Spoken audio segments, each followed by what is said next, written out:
Good morning friends, Radhe Radhe. कैसे हैं सभी? आई होप आप सभी बहुत बहुत अच्छे होंगे।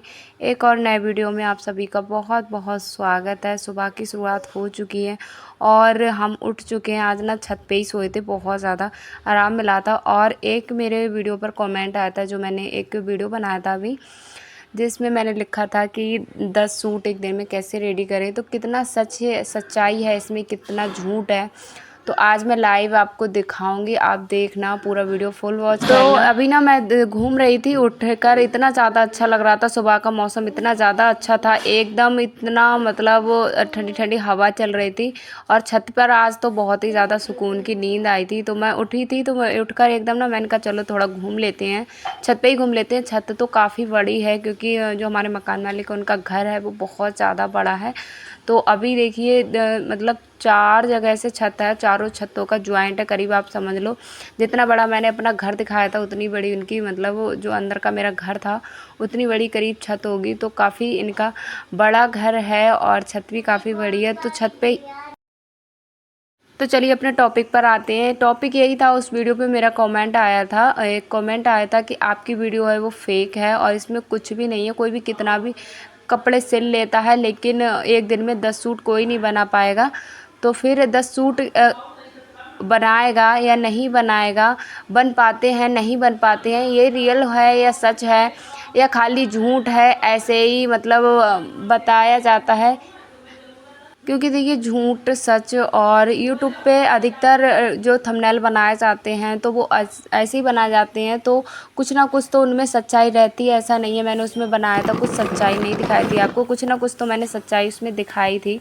और एक दिन में 10 सूट, यकीन करने वाली बात है, जब मेरा भी छोटा सा बुटीक है और जिनका छोटे छोटे बुटीक रहते हैं, होम बुटीक रहते हैं, जो घर पे सिलाई करती हैं मेरी जैसी काफ़ी बहनें, तो नॉर्मल सी बात है, एक दिन में 10 सूट तो बिल्कुल कभी भी नहीं बन पाएंगे। और ना ही एक दिन में 10 सूट कोई देकर जाएगा बनाने के लिए। हाँ, उसका अगर बुटीक रहा, बड़ी दुकान है, बड़ी शॉप है, काम ज़्यादा आता है, तो एक दिन में 10 सूट आ सकते हैं। बहुत ज़्यादा बड़े बुटीक होती हैं, वहाँ पर एक दिन में 10 सूट बनता है। लेकिन छोटी छोटी दुकानों में एक दिन का 10 सूट नहीं आता। हाँ, ब्लाउज़ अगर आ जाते हैं तो वो तो चलते हैं, क्योंकि कॉटन वाले पीस रहते हैं, गांव का एरिया रहता है। तो एक एक मतलब 10 सूट और एक कस्टमर 10 सूट कैसे लेकर आ जाएगा, क्योंकि 10 सूट खरीदने के लिए पैसे होने चाहिए, और गांव में इस तरीके का नहीं होता है।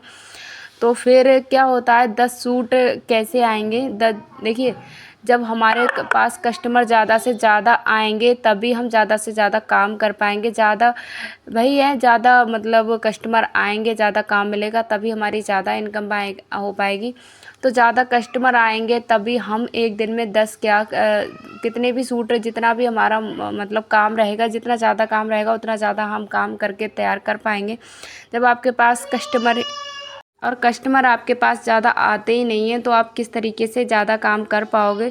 तो उसी वजह से मैं आज आपको बताऊंगी इस वीडियो में कि कस्टमर ज़्यादा कैसे आते हैं। कस्टमर जब आपके पास शुरुआत में, जब मेरा बुटीक था, होम बुटीक मैंने ओपन किया था, तो मेरे पास कितने कस्टमर आते थे, मैंने अपने बुटीक में कस्टमर को कैसे बढ़ाया था, इन्हीं सारी बातों पर हम बात करेंगे। वीडियो को ध्यान से देखना और फुल वॉच करना। और आजकल आप सभी के इतने इतने प्यारे कमेंट आ रहे हैं, तो आप सभी का बहुत बहुत धन्यवाद। तो यहाँ पर मैं बनाने जा रही हूँ, क्योंकि आम लेकर आए थे, कल की वीडियो में आपने देखा ही था, हस्बैंड जी आम लेके आए थे। तो ये दूसरे दिन का वीडियो है। तो हमने ना नमक और अजवाइन की रोटी बनाई थी सुबह नाश्ते में, और आम के साथ खाई थी। बहुत ही ज़्यादा टेस्टी लगती है, लेकिन आम ना पूरा बना, मतलब जो प्लानिंग किया था वो पूरा प्लानिंग ख़राब हो गया। आम इतने ज़्यादा खट्टे निकले थे बहुत। उसके बाद प्याज की चटनी बनाकर खाना पड़ा था खाना, क्योंकि सोच रहे थे कि आम के साथ खाना खा लेंगे तो पेट भर जाएगा, लेकिन ऐसा नहीं हुआ। आम बहुत ज़्यादा खट्टे निकले, इस वजह से नहीं खा पाए। फिर प्याज की चटनी बनी, उसके बाद हम लोगों ने खाना खाया। तो कैसे बुटीक में ज़्यादा कस्टमर कैसे आते हैं? बुटीक में ज़्यादा कस्टमर, देखिए, जब हमारा काम अच्छा होगा, मेन बात तो यही है, जब हमारा काम जितना ज़्यादा काम अच्छा होगा उतने ज़्यादा कस्टमर आएंगे। और जब आपका नया बुटीक रहेगा तो कैसे पता चलेगा कस्टमर को कि आपका काम अच्छा है या ख़राब है? तो काम तो जब भी पता चलेगा जब कस्टमर आपसे काम कराएगा। तो काम कस्टमर ना एकदम से, जब हमारा नया बुटीक रहता है ना, तो वो इस ऐसे नहीं आते हैं कि एकदम से आपके लिए एकदम अच्छा वाला कपड़ा लेकर आपसे बोलें कि हमारा कपड़ा स्टिच कर दो, या वो अल्ट्रेशन के टाइम आएगा, अल्ट्रेशन का काम लेके आएगा, या छोटे मोटे काम लेके आएगा, या एक पीस ब्लाउज़ का ले आया कॉटन पीस, इस तरीके से कस्टमर आएंगे, या सिंपल सा कोई सूट लेकर आ गया, उस तरीके से आते हैं कस्टमर। अगर उस टाइम पर आपने अल्ट्रेशन का काम उनका सही से करके दे दिया, और उनका जो कपड़ा है वो ब्लाउज हो गया या सूट हो गया, कोई भी ड्रेस उन्होंने आपको बनाने के लिए दी, वो परफेक्ट बन गई, तो समझ लो वो कस्टमर आपका पक्का हो गया। अगर उस टाइम पर आपसे कोई गड़बड़ हो गई, तो शुरुआत में ना हमें बिल्कुल भी इस बात का ध्यान रखना चाहिए कि हमारा जो कपड़ा है, जो कस्टमर का कपड़ा बिल्कुल ख़राब ना होने पाए, क्योंकि नए कस्टमर जब आते हैं तो उनको काम अच्छा होगा तभी आपके पास दोबारा आएंगे। अगर आपका काम पहली बार में ही ख़राब हो जाता है तो वो नहीं आता है। मैं तो भुगत चुकी हूँ, तो मैं इसलिए आपको एडवाइस देती हूँ कि आप ये गलती बिल्कुल भी नहीं करना कि आपको कस्टमर आए, आपसे कोई गलती हो जाए। तो इस तरीके से भी काम जो देखिए, जितना अच्छा आप कोशिश करिए, सबसे अच्छा काम करिए, और ज़्यादा से ज़्यादा अगर आपकी सिलाई में स्पीड कम है और आप जल्दी कपड़ा तैयार नहीं कर पाते हैं, फिनिशिंग नहीं आती है, तो आप ना कस्टमर से ज़्यादा समय ले लीजिए कि मुझे 4 से 5 दिन का समय दीजिए, फिर मैं आपका कपड़ा परफेक्ट टाइम पर तैयार कर दूँगा। यहाँ पर देखिए, मैं आगे का गला मैंने तैयार कर लिया है, पीछे का गला मैं कर रही हूँ, और वीडियो ना मैंने चालू करके रख दिया था, लेकिन मैं ऑन करना भूल गई थी आगे का, जब मैं गला बना रही थी। तो कभी कभार हो जाता है, हम भूल ही जाते हैं, और यहाँ पर पेंसिल रख के ही मैं भूल गई, और पेंसिल बेड पे थी, मैं सब में ढूंढ रही थी, तो कभी कभी ना हम चीज़ें भूल जाते हैं। तो इस वजह से आप कभी कभी क्या होता है, हम कस्टमर की चीज़ें नोट नहीं करते हैं, तो कस्टमर कुछ बोल के जाते हैं तो हम भूल जाते हैं। तो इस वजह से आप एक नोटबुक बना लीजिए, उस पर नोट कर लीजिए कस्टमर ने क्या चीज़ हमको बोला है। कभी कभार कस्टमर कपड़े का नाप दे के जाते हैं, लेकिन उसमें ना कुछ कमी रहती है, या कुछ वो चेंज कराना चाहते हैं, तो वो बता के जाते हैं। कभी कभी हम भूल जाते हैं, तो उस वजह से हम सेम बना देते हैं, तो कस्टमर को पसंद नहीं आता है। तो आप ये फ़ोन नंबर उनका ज़रूर ले लीजिए। कस्टमर का तो फ़ोन नंबर हर हालत में आपको ले लेना है, क्योंकि जब आपको कोई डाउट लगे या कोई परेशानी हो, तो कस्टमर से बात करके आप उस परेशानी को सुलझा सकें, और उनको बता सकें कि आपके कपड़े में ये कमी है। और जब भी कस्टमर से कपड़ा लेना, तो मतलब उसका कपड़ा ज़रूर चेक कर लें। एक बार देखिए, मैंने अपने वीडियो में डाला था कि इतनी ज़्यादा कान थी उसमें, बहुत ज़्यादा, तो इस वजह से कपड़ा नहीं, मैं रेडी नहीं कर पाई थी। तो कस्टमर देखिए आए थे, और फिर मुझे उनको वापस करना पड़ा। अगर मैं उसी टाइम पर कपड़ा चेक कर लेती, तो शायद मतलब कपड़े में जो कान थी मैं उसी टाइम पर उनको दिखा देती, तो इतना ज़्यादा मुझे परेशान नहीं होना पड़ता, और ना ही कस्टमर को परेशान। तो अधिकतर ना चेक कर लीजिए, जब भी कपड़ा आए कस्टमर का, तो तुरंत उनके सामने ही चेक कर लीजिए, नाप ले लीजिए, नाप लेकर मतलब नाप ले लेंगे तो पता चल जाएगा कितना कपड़ा था। कभी कभी कस्टमर बोलते हैं कि हमने कपड़ा पूरा दिया था, आपने कपड़े में 100 मतलब कमी कर ली या बचा लिया। तो अगर आपका कपड़ा रहेगा तो उनमें आप बता सकते हैं कि फुल स्लीव्स का। अभी क्या हुआ था ना, मैंने सूट रेडी किया था, तो थोड़ा सा सूट ना उनका कपड़ा कम था, तो मैंने थोड़ा सा सूट उनका ऊंचा बन गया था। तो उस वजह से अगर मैं परफेक्ट उन्हीं के सामने उनका नाप ले लेती, तो शायद ये गलती नहीं होती। तो आपको ये गलती बिल्कुल भी नहीं करनी है।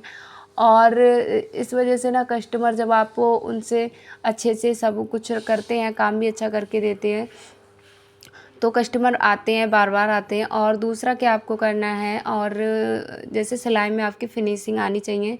सिलाई में फ़िनिशिंग के मैंने 2 वीडियो अपलोड कर रखे हैं, अगर आपने नहीं देखे तो देख लीजिए। फिर भी मैं आपको बेसिक कुछ चीज़ें बता देती हूँ। सिलाई में फ़िनिशिंग लाने के लिए आपको कैंची, मशीन और कटिंग, और मतलब मैचिंग का धागा हो गया, बुकरम से गला तैयार करना हो गया, ये सारी छोटी छोटी बातों का ध्यान रखना है। फिनिशिंग आपकी जब भी आएगी, जब भी आपकी सिलाई मशीन अच्छी चलेगी, तो आप वो अच्छे से वो कर पाएंगे। और छोटे छोटे टूल्स रख लीजिए, जैसे आपको अगर देखिए, मैंने गला है जो, वो अभी आपको मैं दिखाऊंगी कितनी फिनिशिंग के साथ तैयार हुआ है गला। तो आपको अगर फिनिशिंग नहीं आती है, तो आप ज़्यादा से ज़्यादा प्रैक्टिस करिए, ज़्यादा से ज़्यादा सिलाई मशीन को ना 2 घंटे का टाइम ज़रूर दीजिए एक दिन में। तो अगर आप बिगनर हैं तब, और जब आप सिलाई करते रहेंगे, तो जिस काम में आप लगातार रेगुलर रहेंगे, तो हाथ अपने आप से साफ़ हो जाएगा। जब आपका हाथ साफ़ हो जाएगा ना, तो सिलाई में फिनिशिंग अपने आप लगेगी। तो सिलाई में फिनिशिंग लाने का सबसे बेस्ट तरीका है प्रैक्टिस।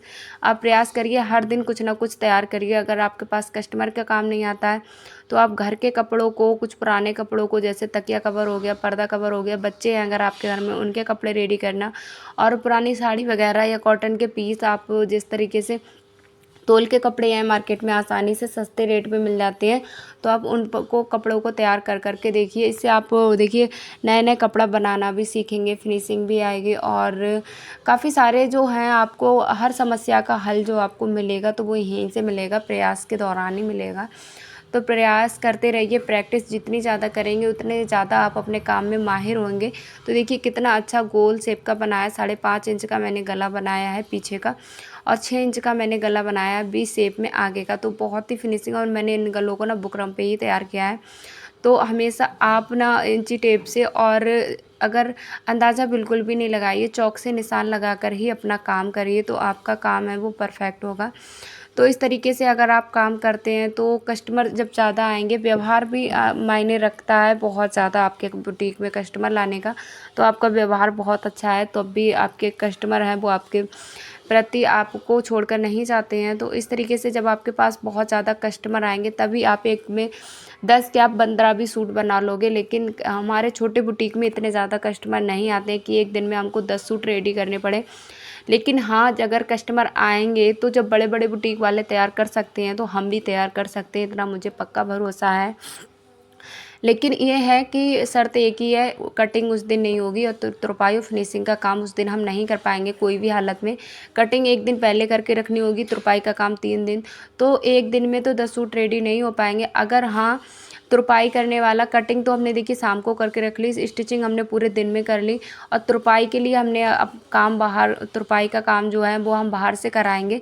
तो एक दिन में सूट हम रेडी कर लेंगे 10 सूट। लेकिन अगर हम तुरपाई का भी काम हाथ से करते हैं तो बिल्कुल भी नहीं हो पाएगा। तो आज जो मेरे भाई थे या बहन थी मुझे पता नहीं है, जिसने कमेंट किया था उनका जो है वो समस्या का हल मिल गया होगा। जो आपकी समस्या थी, आप परेशान थे, तो वो आज सही है। अब हमारे छोटे बुटीक में इतना ज़्यादा काम नहीं होता है कि हम एक दिन में 10 सूट रेडी करने पड़े। फिर भी देखिए मैं 3 से 4 सूट तो रेडी हो ही जाएंगे, इतना ही कोई बड़ी बात नहीं है। और 3 से 1 सूट का 100 रुपये मिलता है। अगर 3 या 4 सूट रेडी हो गए तो काफ़ी मतलब इनकम हो जाती है। तो यहाँ पर वो वाला सूट मेरा रेडी हो गया, उसकी सलवार भी रेडी हो गई। इधर मैं कर रही हूँ, एक सूट में अल्ट्रेशन का काम था, 2 सूट में मैंने अल्ट्रेशन का काम किया था। एक ये येलो वाले में और एक ग्रीन वाला सूट था जिसकी मुझे स्लीव से हटाई थी मैंने। जो मैंने लाइव में दिखाया था उसकी स्लीवलेस स्लीव थी, तो मैंने स्लीवलेस सूट बनाया था। तो इतना सारा काम, इतने घर के मतलब घर के काम बहुत ज़्यादा होते हैं। देखिए हाउसवाइफ हैं, छोटे बच्चे हैं मेरे और घर में भी काफ़ी ज़्यादा काम रहते हैं और गर्मी इतनी ज़्यादा है अभी बहुत। तो इन सब कामों के बीच मैंने इतना काम कर लिया। तो यहाँ पे देखिए ये ग्रीन वाला सूट है, इसमें स्लीव्स थी तो मैंने इसकी स्लीव से हटाई। तो इतना आज मैंने जितना काम दिया आपको दिखाती हूँ कितना काम मैं आज कर पाई। तो आज मैंने इसकी भी स्लीव से हटाई थी और करीब देखिए 10-11 बज ही जाता है। और इसमें भी काफ़ी ज़्यादा अल्ट्रेशन का काम था। इसमें नेक था वो भी मैंने सही किया था और थोड़ा सा मैंने इसका जो दामन था वो सही नहीं था, तो वो भी मैंने अल्ट्रेशन का इसका भी काम हुआ था। और एक सूट मैंने जो अभी मैं जिसको रेडी कर रही थी तो वो वाला सूट भी मेरा रेडी हो गया है। और ऐसे ही सारे काम जो मेरे हैं वो हो जाते हैं समय पर। और आपको अगर कोई डाउट है, अब भी कोई डाउट है, तो आप क्लियर बोल सकते हैं, कमेंट सेक्शन खुला रहता है, इस पर आप कमेंट करिए। तो बहुत ही अच्छा सूट है, कॉटन का सूट बना था। इसकी सलवार भी मैंने रेडी कर दी है, यहाँ पर देखिए इसकी सलवार है वो भी रेडी हो गई है। तो एक सूट मैंने रेडी किया, 2 में अल्ट्रेशन का काम किया और ज़्यादा समय के लिए मैं नहीं बैठी थी, बस 2 से 3 घंटे के लिए बैठी थी क्योंकि गर्मी बहुत ज़्यादा होती है। तो आज का वीडियो बस इतना ही रखते हैं। वीडियो अगर पसंद आया हो तो लाइक कर देना, चैनल को सब्सक्राइब कर लेना, प्यारा सा छोटा सा कमेंट करके ज़रूर बताना कैसा लगा। तो तब तक अपना ख्याल रखिए, बाय बाय।